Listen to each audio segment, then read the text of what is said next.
सत्संग में, वाणी में, शास्त्रों में बार बार प्रभु के नाम को ही सच्चे सुख का साधन कहा गया है। और ये सच्चे सुख का स्रोत हमारे अंदर ही है, जबकि मनुष्य इसकी तलाश बाहर कर रहा है। अंदर रखे सुख के भंडार की प्राप्ति के लिए हमको अपनी वृत्ति को इस मायामय जगत से हटाकर अंतर में उस परमात्मा से जोड़ना पड़ेगा। तभी मुझे सच्चा सुख प्राप्त होगा। संसार के सभी धर्मों में परमात्मा के नाम को ही सच्चा साधन माना गया है, क्योंकि सुख का सच्चा साधन केवल और केवल परमात्मा का नाम ही है। जिन्होंने भी इस सच्चे सुख की प्राप्ति की है, जिन्होंने भी इस मार्ग का ज्ञान प्राप्त किया है, ऐसे लोगों की संगति करके प्रत्येक व्यक्ति इस सच्चे सुख का धन एकत्रित कर सकता है, क्योंकि जिसके पास धन है वह उसे दुनिया में बांट सकता है। जिसके पास विद्या है, ज्ञान है, वो भी दूसरों को दे सकता है और देता भी है, बशर्ते लेने वाला हो। क्योंकि आजकल लोगों को परमात्मा के नाम में भी दिलचस्पी नहीं है। हर मनुष्य अपने बाहरी जगत में ही उलझा हुआ है और अपनी मायामय संसार में ही खुश है। भले वो उसको क्षणिक सुख दें या अंत में उसके हर सुख का परिणाम दुख ही हो, लेकिन वो सच्चे सुख से दूरी बनाकर बैठा है। परमात्मा के नाम का सिमरन करना यानी अपने सारे दुखों और कलेशों का नाश करना।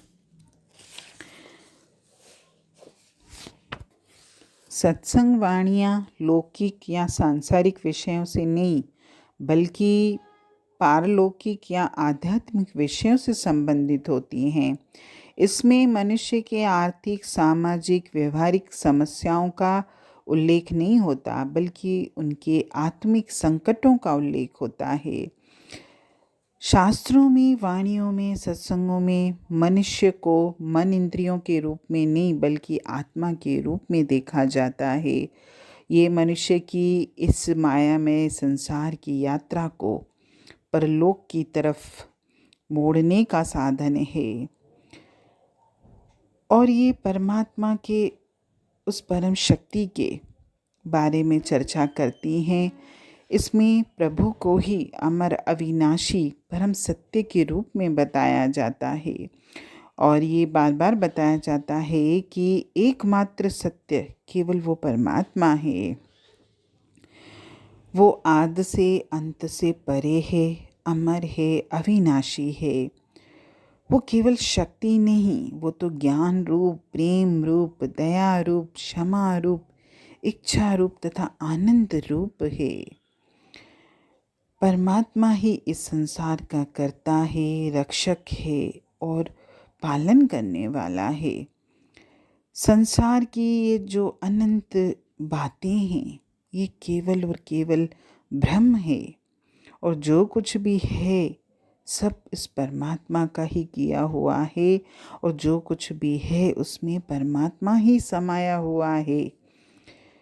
वो भजन भी है ना, सारे जग के कण कण में है दिव्य अमर एक आत्मा, एक ब्रह्म है, एक सत्य है, एक ही है परमात्मा। और ये सही भी है कि सृष्टि जो पूरी चल रही है, ये उस परमपिता परमात्मा के सहारे पर ही कायम है।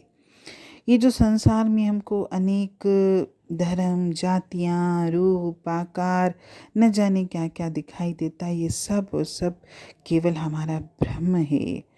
इनके पीछे कार्य करने वाली एक ही शक्ति है।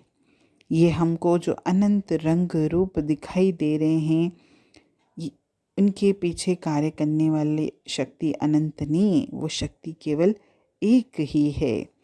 और वाणियों में, शास्त्रों में, सत्संगों में आत्मा और परमात्मा के आपसी रिश्ते के बारे में बताया जाता है।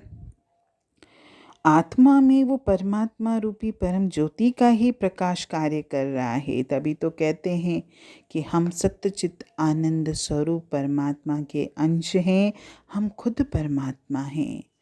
शारीरिक स्तर पर तो मनुष्य बुद्धिहीन है, निर्बल है, दीन प्राणी है, लेकिन आत्मिक स्तर पर वो परमात्मा का अंश होने के नाते इसमें परमात्मा वाले सारे गुण मौजूद हैं।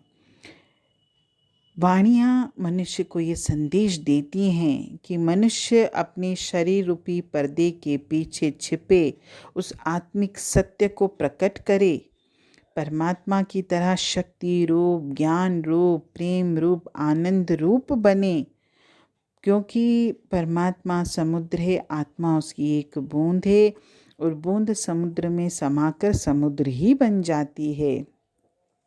इसलिए प्रत्येक जीवात्मा अपने आप को प्रभु में लीन करके प्रभु का रूप बन सकती है। हमको बार बार इस सत्य के बारे में बताया जाता है कि मनुष्य शरीर जो है प्रभु की कला का अद्भुत करिश्मा है। मनुष्य विषय विकारों के गड्ढे में गिरकर इंसान से शैतान भी बन सकता है और प्रभु के साथ उस परम पिता परमात्मा के साथ लिव जोड़कर इंसान परमात्मा भी बन सकता है। जो जीव अपनी आत्मा परमात्मा में अभेद कर देता है, यानी उससे मिला देता है, वो शारीरिक स्तर पर भी परमात्मा का रूप ही बन जाता है और आत्मिक स्तर पर तो वो परमात्मा की शक्ति से भरपूर है ही है। मनुष्य शरीर जो है तो आत्मा ने ये चोला धारण किया है, ये भी उसके हुक्म से ही धारण हुआ है और ये इसके बारे में न तो हम जान सकते हैं, न कोशिश भी करेंगे तो हम जान नहीं पाएंगे। इसीलिए हमको अपनी पढ़ाई को इन देहों से ऊपर उठाना है, देह में उलझाना नहीं है। मैं अपने ज्ञान को, अपनी पढ़ाई को केवल और केवल परमात्मा के निमित्त करूं और मैं इस सृष्टि के जो भी रचना उसकी है, सृष्टि में क्या चल रहा है, क्यों चल रहा है, कैसे चल रहा है, इन प्रश्नों में न उलझूं। मैं तो सत्यचित आनंद स्वरूप परमात्मा का अंश हूँ। मैं उस परम पिता परमात्मा को ही जानता हूँ। ये जो मेरे संसार के कार्य हैं, संसार की जो बातें हैं, संसार के जो शक्लें पदार्थ हैं, ये सब इस देह की हैं। मैं देह नहीं हूँ, मैं केवल आत्मा हूँ और आत्मा तो केवल अपने परमात्मा को ही पहचानती है, वो कुछ और न जानती है न पहचानती है। हरि ओम।